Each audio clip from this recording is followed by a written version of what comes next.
मेरे पीछे जो आप देख रहे हैं ये 550 साल पुराना भगवान शिव का पंचवक्ता मंदिर है। मंडी में इसकी बहुत सारी मान्यता है और सिर्फ मंडी ही नहीं, आसपास के कई इलाकों के लोग इसे देखने के लिए आते हैं।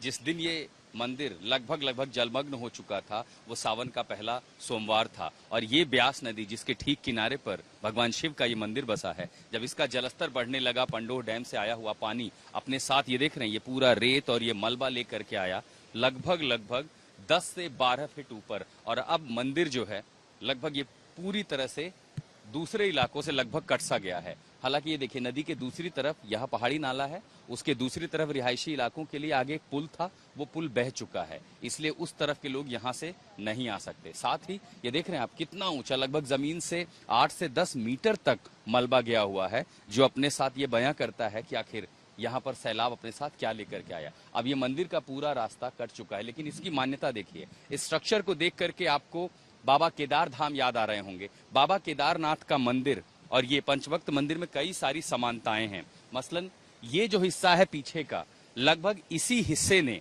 इस पूरे मंदिर को नुकसान होने से बचाया है, ब्यास के करंट से बचाया है। वो क्यों? क्योंकि 2013 के सैलाब में उसी तरह केदारनाथ मंदिर का जो पिछला हिस्सा था, जिसने बड़े बड़े पत्थरों को रोका और फिर सैलाब गुजर गया, मंदिर को जरा सा भी खरोंच नहीं आई। आज कुछ ऐसे ही स्थिति हमने यहाँ भी देखी है।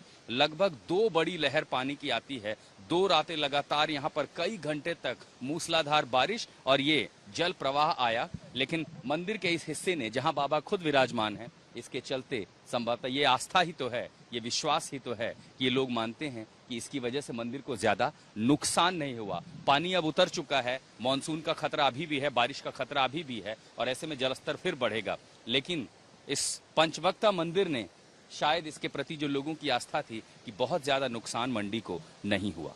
ब्यास का जलस्तर कम हुआ है और इसीलिए मैं आज वहां पहुंचा हूं जिस मंदिर की चर्चा पिछले 3 दिनों से हो रही है। ये पंचवत्तर मंदिर है, यानी पंचमुखी शिव जिसको कहा जाता है। और मेरे पीछे के इस हिस्से को देख करके आप ये अंदाजा लगा पाएंगी कि इसकी सिमिलैरिटी किससे है। ये बिल्कुल देखने में हूबहू आज से 10 साल पहले जहाँ आपदा आई थी केदारनाथ में, बिल्कुल वैसा ही हिस्सा दिखता है। उसी तरह की नक्काशी है, उसी तरह का मंदिर है, उसी स्ट्रक्चर और उसी मजबूती से बना है। सबसे पहले आपको पीछे का हिस्सा दिखाते हैं, जहां से नदी का पानी और दूसरी तरफ नाले का पानी अपने साथ ढेर सारा मलबा लेकर के आया और ठीक इस हिस्से से लगभग 3 दिनों तक पानी का प्रवाह टकराता रहा।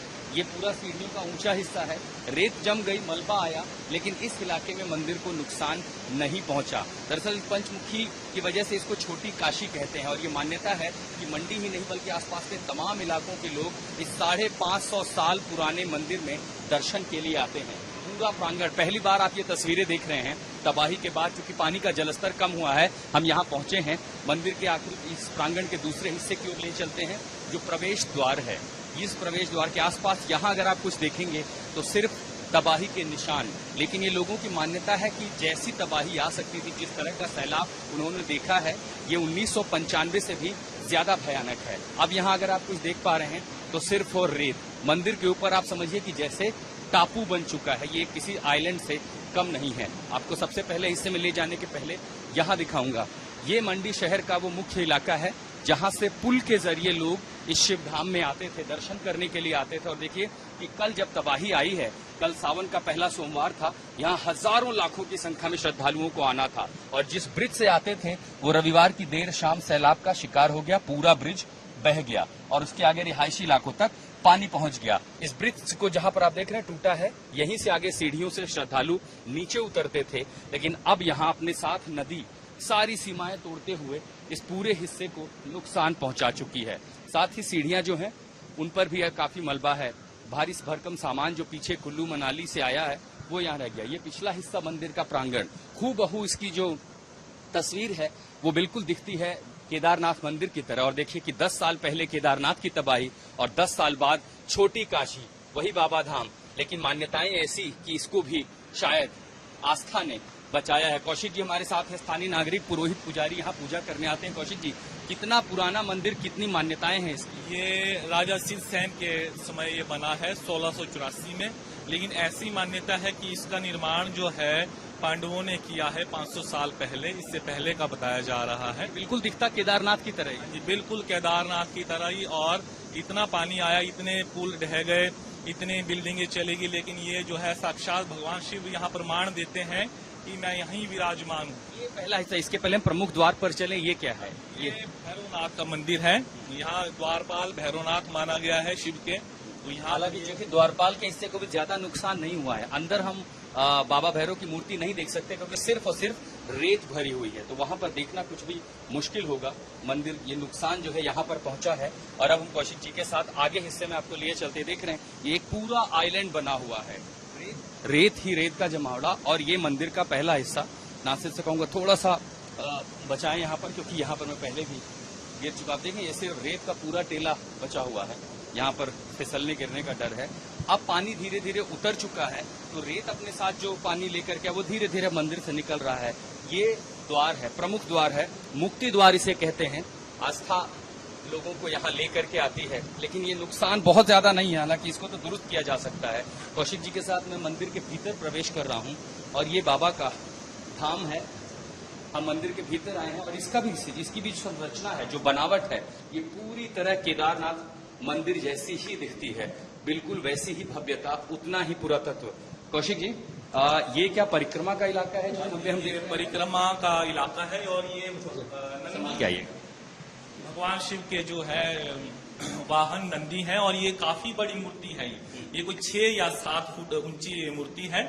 और लेकिन ये बहुत ही रेत का स्तर है। तो आप समझिए कि मैं जहाँ खड़ा हूँ ये जमीन से लगभग 3 से 4 फीट ऊंचा है। और ये नंदी की पूंछ, नंदी महाराज की सींग आगे है।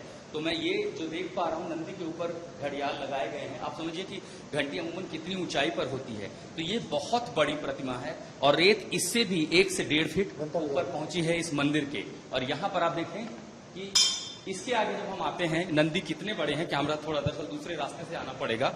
और ये परिक्रमा का मार्ग है। जो लोग भी आते हैं दर्शन करके फिर आगे बढ़ते हैं, जब अगर मूर्ति दर्शन करने के लिए वो आगे बढ़ते हैं। थोड़ा सा संभालना होगा यहाँ, क्योंकि हालांकि रेत में दलदल नहीं बनती है, लेकिन प्रकृति अपने साथ किस तरह नुकसान लेकर के आती है। मंदिर के बिल्कुल अंदरूनी हिस्से में है।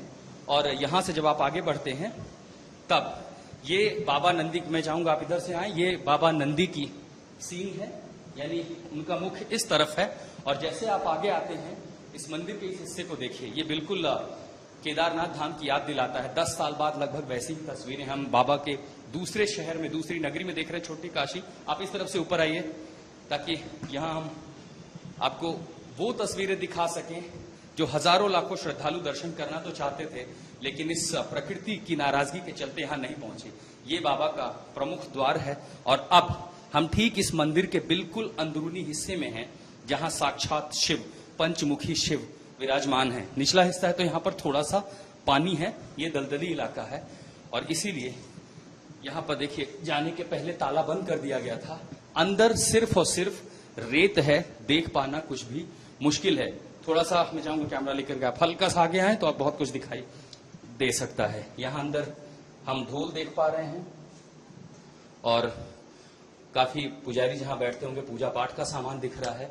अंदर जो शिवलिंग है वो पूरी तरह से रेत से डूबी हुई है। ये वो प्रमुख द्वार है जिसके अंदर पूजा होती थी, जिसके अंदर साक्षात शिव विराजमान है, पंचमुखी शिव, पंचवक्तर शिव मंडी के, जिसके चलते इसकी महिमा, इसकी मान्यता छोटी काशी की तरह है। कितने लोग होते थे कौशिक जी अंदर पूजा पाठ के लिए? यहाँ पुजारी समय समय निर्धारित होता है। पुरातत्व विभाग की तरफ से यहाँ पर पुजारी आते रहते हैं और पूजा होती है। श्रावण मास बंद किया गया था बाढ़ के पहले या हर रोज इसमें ताला लगता है? ये ताला हर रोज इसमें लगता है और ताला लगा। और यहीं पर भगवान शिव की पंचमुख है, 5 तरफ भगवान के शिव मुख है।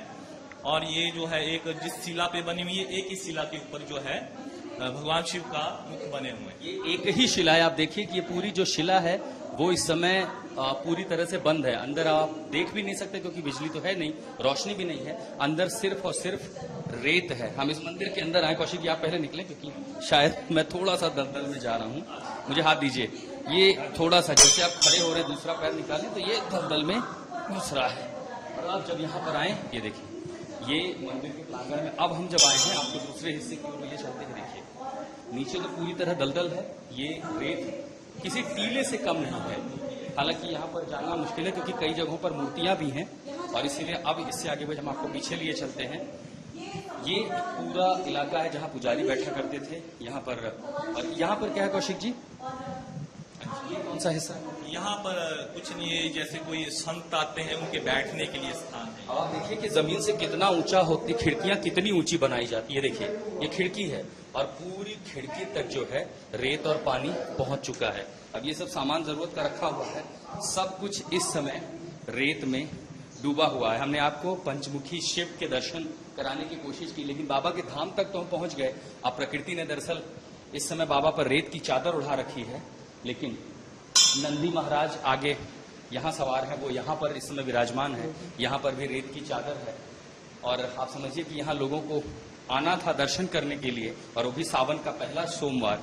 लेकिन रविवार की शाम से ही ब्यास नदी, जो कि लाइफलाइन मानी जाती है इस पूरे इलाके की, लाहौल घाटी से लेकर के आगे पंजाब तक, लेकिन इस लाइफलाइन ने कई बार ऐसा, देखिए प्रकृति का यही वो रूप है कि जिसको हम लाइफलाइन कहते हैं वही नुकसान पहुंचा देती है, कई बार कईयों की जान ले लेती है।